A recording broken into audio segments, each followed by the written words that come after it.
Hello, and welcome to Happily Ever After. Still adjusting my phone is on one of those little pincher arms. Okay, looks good. All right, so today I am telling love stories, and they're not just any love stories. They are stories of my love, John Nelson. And I chose these stories for today because on this coming Sunday, we are celebrating our wedding anniversary. We have been married for almost 12 years, and we've been together for over 17 years, which seems way too long to be possible. But that's why I picked these stories for today. And this first story is about what I thought was the worst week of my life. I had surgery to remove my wisdom teeth on the Wednesday before I was supposed to start graduate school. Now I was having my wisdom teeth taken out in Lawrenceville, Georgia, and I was starting graduate school, a master's in library science program over in Tuscaloosa, Alabama. And this may seem like poor timing, but I want you to know that I spent the whole summer planning both the move and the surgery. Now, for my move, I had visited Tuscaloosa a couple of times. I had looked at several different apartment complexes. I picked one that I liked. I had put in an application with them, and I had talked to them about my schedule, how I was starting classes there in the fall. And they were supposed to get back to me when they had an apartment available so I could actually sign a contract. And then as far as the wisdom tooth surgery, I wanted to have them removed that summer because I hadn't had them out in high school like a lot of my friends had. And my wisdom teeth were impacted. They were like in my jaw sideways, had never really grown in. And I suspected they would eventually cause me problems if I didn't get them removed. And I wanted to go ahead and do it while I was still on my mother's health insurance. My sister, who was still in college, ended up deciding to get her wisdom teeth out that summer too, and we had been to some of the planning and consultation appointments together, all three of us, actually my mom and me and my sister. And I remember at one of these appointments, we were sitting back in the doctor's office and he was going over, risks, all that informed consent kind of stuff. And he put up an x-ray of my mouth. And he pointed and he said that the roots of my wisdom teeth were continuing to grow, and they were very close to this nerve in my face. And that if I waited to get my wisdom teeth removed later, it could be a tricky, difficult surgery. And he probably said this mostly to encourage me to go ahead and get this done. But what I heard was that it was already a tricky, difficult surgery, and there was a risk that he was going to sever a nerve in my face, which I was absolutely terrified of. I mean, I use my face. And then he was going through the information that we had given him, and he pointed at me and he said, "You're on birth control," and he pointed at my sister and said, "You're not." And this was very embarrassing for me because I had not told my mom I was taking birth control pills. And I thought, well, so much for, doctor-patient confidentiality. And he didn't bring this up just to be a jerk. It was relevant because if you're taking hormonal birth control, you're at much greater risk of developing this complication from the surgery called dry socket. And dry socket isn't really dangerous, it's just very painful. And so I thought, okay, fair enough, now I have another thing to worry about. On the day that my surgery was scheduled, John, my boyfriend, agreed to come and be with me. Now, John was getting ready to start his second year of law school in Birmingham, Alabama. And now you know how I chose which library school to go to. So he drove over to Lawrenceville, and he and my mom took me to the surgery. They waited in the waiting room for me. And I was put completely under since they had to cut into my jaw. I woke up in a recovery room, sitting in a kind of a recliner chair. The room was dim. I thought there might be other people in the room with me. I could see out into the hallway. There were people kind of passing. And my first thought was, does my face still work? And I needed to make sure that I could still, talk. That was my main concern. And I wanted to test this out by trying to talk, but I did have the presence of mind to realize that if I started talking to myself, other people might hear me and kind of think I was crazy. So I decided I would just silently mouth something to myself. And what do you say when you just need something to say? Of course, you say the Pledge of Allegiance in Latin. Fidem meam obligo vexillo civitatium Americae foederitarum et re publicae pro qua stat uni natione Deo ducente non dividendi cum libertate justitiaque omnibus. And by the end of it, I was convinced that my face was still working.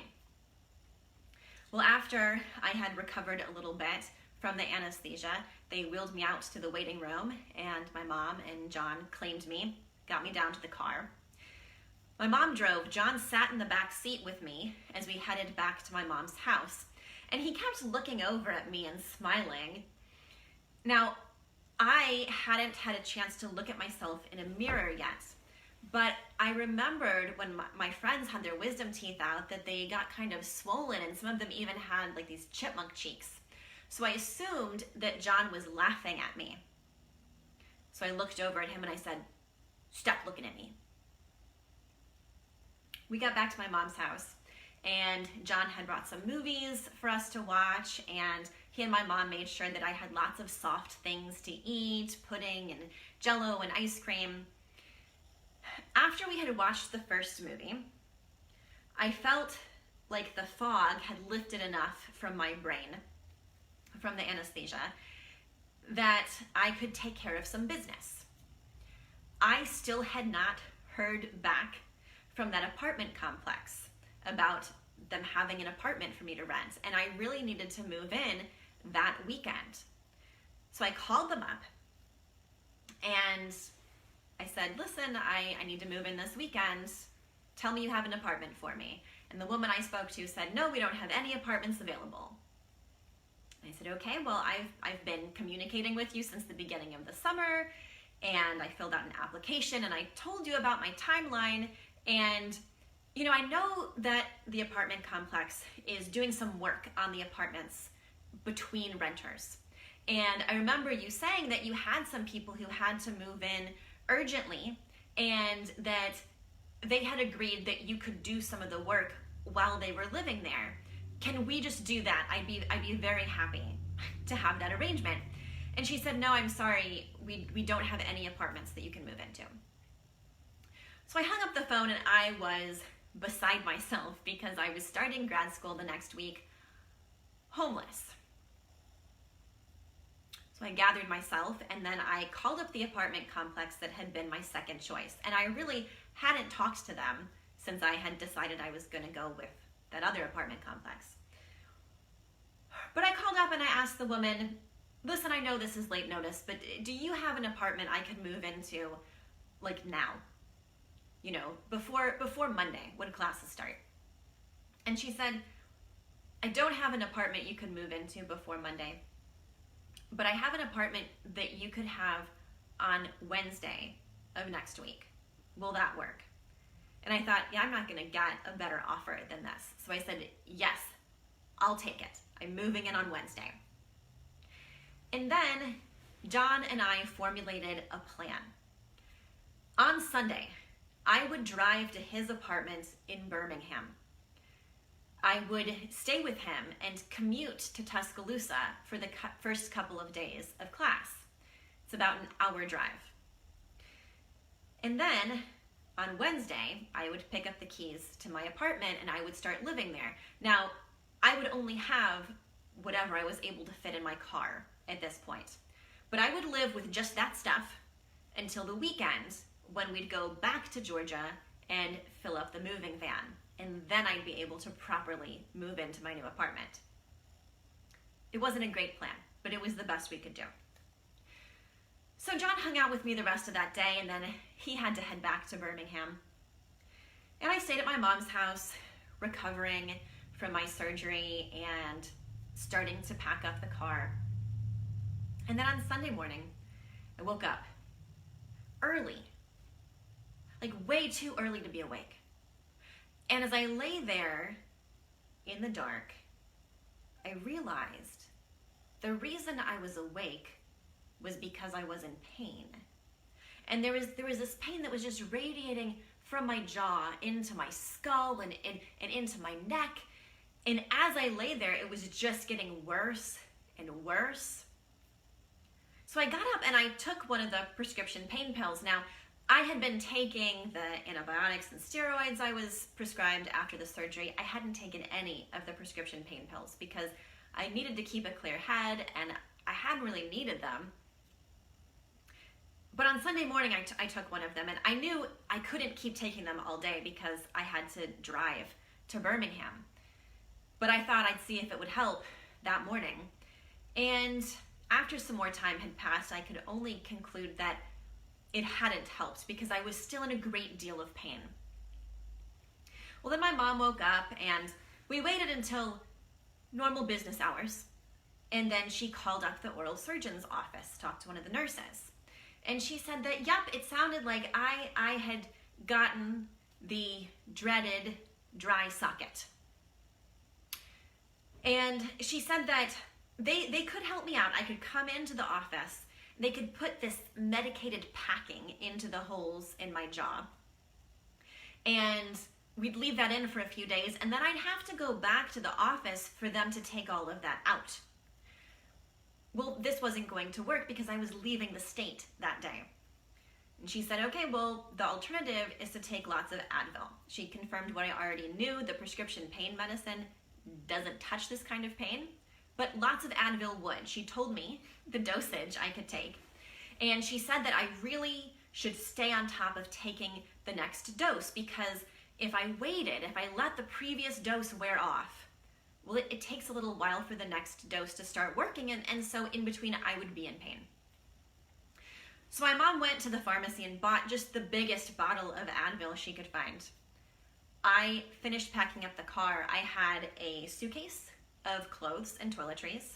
I had a box of kitchen stuff, and I had this little futon couch I had purchased at Target that was still in its box and did not fit in my trunk, but I could shove it into the back seat. And then I started driving. And it's about a 3-4 hour drive to Birmingham from Lawrenceville, Georgia. I had made this drive a lot of times. I always drove straight through without stopping. Well, this time, somewhere mid-drive, my last dose of Advil started to wear off. And I was very stubborn. I didn't want to stop. But I also couldn't quite take off the childproof cap and get out pills and do with the water all while I was driving. So I didn't take more Advil. And the pain just got worse and worse as I was approaching Birmingham, so that by the time I got there, I was feeling mean. John helped me inside with my things, and he was happy to see me, and I just said, don't look at me, don't talk to me, don't touch me. I'm going to bed. Monday morning, I woke up, pulled myself together. I drove the hour into Tuscaloosa, had a full day of orientation, came back late that afternoon, and I was tired. I was sore. I was grumpy. I told John, don't look at me. Don't talk to me. Don't touch me. I'm going to bed. Tuesday, I woke up. pulled myself together, drove to Tuscaloosa, had another day of orientation, came back, and I was still tired, and I was still sore, and I was still grumpy. But John had been so sweet to me, helping me out when I was homeless. And it was the last night that I was going to be spending with him. So I said, look, John, it's the last night I'm staying here before I move into my new place, and we should celebrate. We should do something nice together. And he said, yeah, there's a restaurant I've been wanting to take you to. I thought, okay, all right, I can do this. I can go out to a restaurant and eat. And so we got in the car, we started driving. John was driving, and even though I had spent some time in Birmingham visiting him, I didn't know my way around very well. And he started driving up the side of this mountain that's right in the city. And then he pulled off the side of the road while we were on the mountain. And I thought, well, this doesn't look like the restaurant. And he said, listen, the view up here is so beautiful. I'd just like to stop and look at it for a minute, and then we'll go to the restaurant. And I was thinking, oh man, I'm tired and grumpy and hungry, and I just want to go eat.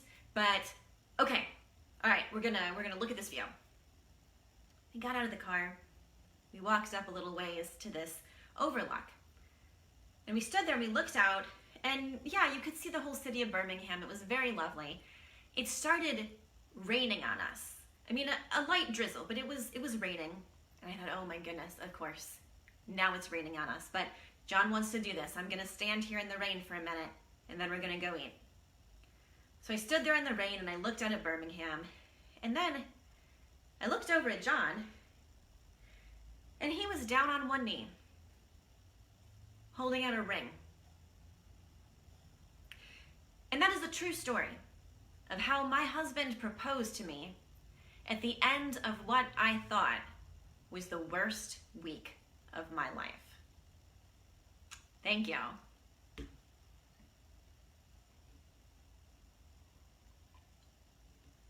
So that's my first story. And I figure if you meet somebody who sees you at your worst and says, I want that person is a keeper. And, it's worth, if you ever get a chance to talk to John, to hear his side of this story, because he has a lot of details he can add, and also his own perspective on the entire thing. So my next story goes from a little bit before the story I just told, and then also into after, because the adventures don't end after you get married. So often the fairy tales, the couple gets together and they just say, happily ever after. So this offers a little bit of a glimpse of what some of that ever after has been. And this story is called The New Year's Kiss. When I was in high school, my friends started having the occasional New Year's Eve party. And at these parties, on the stroke of midnight, all of the couples would share that first kiss of the new year. And I would kind of look at the floor until that moment had passed, because I was not coupled off at any of these parties. In fact, I didn't date at all during high school. And that this wasn't on principle, it was just kind of how things worked out. And I really wanted that. I wanted that New Year's kiss. I wanted somebody to start the new year with. Well, then when I got to college, surprisingly, I started dating somebody right away. And we dated all through fall semester. The winter holidays were coming up, and we both went home to different cities in Georgia. But I was planning to go and visit him for New Year's. And I thought, well, maybe he's gonna be my New Year's kiss. This thing that I've so wanted is finally going to happen. But during the break, he ended up breaking up with me by instant message. So that was a particularly bad New Year's. Well, then in the spring semester in February, I started dating John. And I thought, I should not get my hopes up that this guy is going to be a New Year's kiss, because my last relationship only lasted a couple of months, and I'd have to date this guy for almost a year for us to still be together on New Year's. But we dated the rest of that spring and over the summer, and then he graduated and he moved back in with his parents in Atlanta. So we did kind of a long distance thing between Athens and Atlanta, and all through that fall semester. And then once again, the winter holidays were coming up. And that winter, my mom and my sister decided to take a road trip to visit our relatives in Buffalo, New York. And their plans had them staying at a hotel between Georgia and New York on New Year's Eve, which didn't sound to me like a great way to celebrate New Year's Eve. So they asked me if I wanted to go with them. And I was thinking about it, but I also had a friend, one of my college friends, who was planning to throw a New Year's Eve party. And John had agreed to come from Atlanta to go to the party with me. So I told my family, give my regards to the Buffalo relatives. I'm gonna stay here. So John and I went to this party at my friend Jess's place. And it was all people that we knew from this literary society that we both belonged to at UGA. So we were all very classy drunks. We would drink and then form into small groups and have profound discussions. And not only am I a classy drunk, I'm happy to report to you that I am also an adorable drunk. When I wasn't having profound conversations, I spent the evening hiding people's shoes, which is hilarious, and also a public service, because if they were too drunk to find their shoes, they didn't need to be driving home. Well, at some point in the evening, not all that late into the evening, I sat down in the middle of Jess's big fluffy couch, kind of leaned my head back, and I must have fallen asleep, because the next thing I knew, John was standing behind the couch, leaning over me, tapping me on the forehead.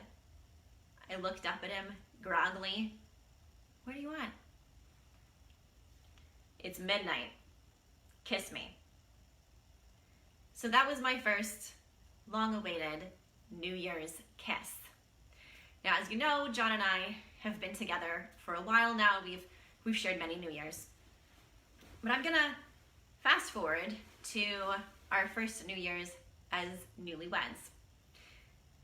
We got married in August of 2008 and almost immediately moved from Georgia to Norwich, England, where John was studying abroad. And so we were living in Norwich, but we had come home for the Christmas holiday to see our family. When we were planning our flight back, we saw that it was much, much cheaper to fly into London on New Year's Eve than on New Year's Day or any of the days right after. And we thought, yeah, we mostly just cared about seeing our family for Christmas, so we'll travel on New Year's Eve. Well, we actually got in pretty late in the day, and so instead of taking the 2-hour train ride back to Norwich, we just stayed at a hotel in London. Thought we'd take the train the next day. And London could be a really cool place to celebrate New Year's Eve. In fact, I had a little bit of a history with London and New Year's Eve. When I was in high school, my high school marching band was invited to perform in the Millennium Parade in London on New Year's 2000, and I desperately wanted to go, but I couldn't. I did not go. And so that New Year's Eve, earlier in the day, when it was midnight in England, my friends were calling me to wish me a Happy New Year's. And then that night, I stayed up with my sister watching Space Ghost Coast to Coast on Cartoon Network. So here I was, as a newlywed, finally in London on New Year's Eve, but we were tired. after our long flight, and we didn't really feel like going out into the city, so we stayed in our hotel. And we were tired, but our brains were also still in a different time zone, and we couldn't actually sleep. Well, my inexpensive but thoughtful gift to John for Christmas that year had been that I agreed to play World of Warcraft with him, which is an online game that he was very into and I had not played at all before. So we had just set up our characters, and so we opened up our laptops there in the hotel on New Year's Eve, side by side on the desk, and we played World of Warcraft. We weren't really paying attention to the time, but at some point, John kind of noticed the clock on his computer. He looked over at me. Hey, it's midnight. Kiss me. And then there was the next New Year's when we had a new baby. She wants to make an appearance. Yeah, this one. So the next New Year's, we had a new baby. Virginia was born early that December. On Christmas, she had been just perfect. She was kind of sleepy and snuggly, and she got passed around to all the relatives while we opened presents. But that's really not what Virginia was like most of the time as a baby. Most of the time, she cried a lot and always wanted to be held. So nobody was getting a lot of sleep at this point. Well, on New Year's Eve, my mom came over. She wanted to bring us a surprise. It was a quilt.